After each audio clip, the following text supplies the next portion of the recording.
Hello বন্ধুরা, কেমন আছো তোমরা সবাই? তো আজকে আছে একটা বিয়ে বাড়ি, আর সেখানে যাওয়ার জন্য আমি রেডি হয়ে গেছি। চলো এবার বিয়ে বাড়িতে যাওয়া যাক। আর বিয়ে বাড়িটা যেহেতু আমার বাবার বাড়ি গ্রামেই ছিল, বাবার বাড়ির তরফ থেকে নেমন্তন্নটা ছিল, তো তাই আমাদের দেরি হলো না, 5 মিনিটের মধ্যেই পৌঁছে গেলাম। আর এই হচ্ছে নতুন বউ। চলো তোমাদেরকেও একটু দেখিয়ে নিই নতুন বউকে। আর এই যে এখানে আমরা উপহারও দিয়ে দিলাম নতুন বউকে। তারপর আমরা চলে এলাম স্টলে। আর ফুচকা না খেলে চলে বন্ধুরা, বলো? বিয়েবাড়ি মানেই ফুচকা। তো আমরা এখানেই দাঁড়িয়ে গেছি, আর অনেক ভিড় আছে, এক এক করে সকলকে দিচ্ছে। আর এই যে বাটি নিয়ে দাঁড়িয়ে গেছি, এবার আমরা ফুচকা খাবো। ফুচকাটা কিন্তু দারুণ লাগলো খেতে বন্ধুরা, জানো তো? আর বিয়েবাড়িতে ফ্রিতে বলে কথা, বলো, ওটা তো আলাদাই টেস্ট হবে।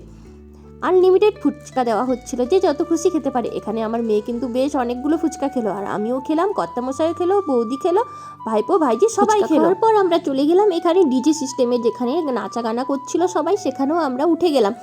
আমার তো ভীষণ ভালো লাগছিল, সকলে ওখানে ড্যান্স করছিল, কিন্তু আমি না ভালোভাবে ড্যান্স করতে পারি না, জানো তো? তাই আমার একটু ইচ্ছে হচ্ছিল, কিন্তু উঠতে সাহস হচ্ছিল না। কিন্তু সকলে জোর করাতে এই যে উঠে পড়েছি, আর একটু কোমর দুলিয়ে নিলাম।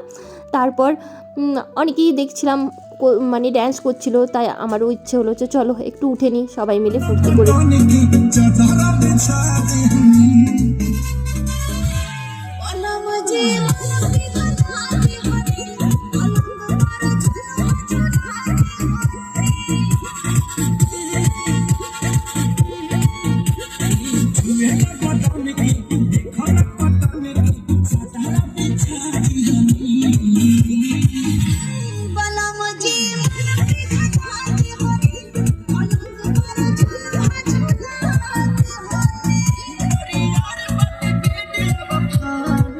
তারপর আমরা চলে গেলাম খাওয়া দাওয়ার স্টলে, কেননা অনেকটাই রাত হয়ে গেছিলো আর আমাদের খিদেও পেয়ে গেছিলো।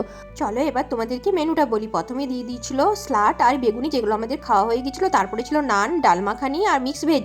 তারপর চলে এলো ফ্রায়েড রাইস আর চিকেন কষা, যেটা খেতে কিন্তু দুর্দান্ত হয়েছিল।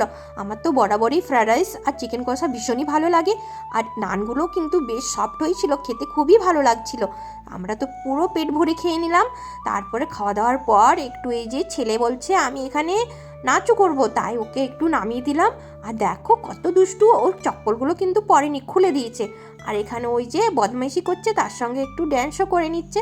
তারপর আমরা এবার দেখছি অনেকটাই রাত হয়ে গেছে, তো কর্তামশাই বললো চলো এবার বাড়িতে যাওয়া যাক। তাই আমরা এবার বাড়ির পথে রওনা হলাম। আর দেখো কাণ্ড, বাইকে ওঠার আগে বাবা আর বেটু মিলে কীরকমভাবে ড্যান্স করছে।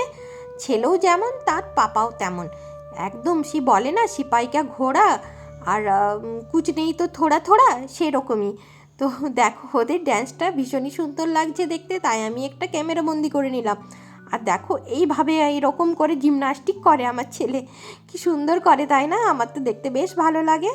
তো চলো এবার অনেকটাই রাত হয়ে গেছে, এবার বাড়িতে ফেরা যাক।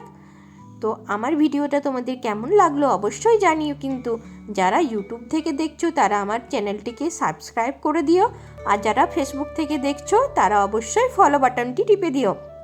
আর আমার পাশে থাকার জন্য সকলকে অসংখ্য ধন্যবাদ।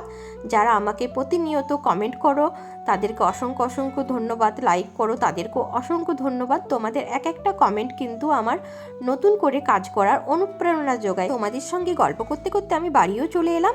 এবার দেখো ড্রেসটা চেঞ্জ করব। আর মেয়েদের জানো তো সাজুগুজু করতে 1.5 ঘন্টা সময় লাগে, 1 থেকে 1.5 ঘন্টা তো লাগেই, কিন্তু এই যে সব কিছু চেঞ্জ করতে মাত্র 15 মিনিট লাগবে।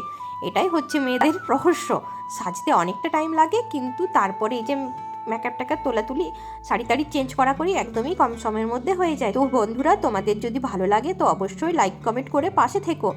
আর আজকের মতো ভিডিওটা এখানে, আবারও দেখা হবে অন্য কোনো দিন অন্য কোনো ভিডিওতে। চলো আজকের মতো টাটা।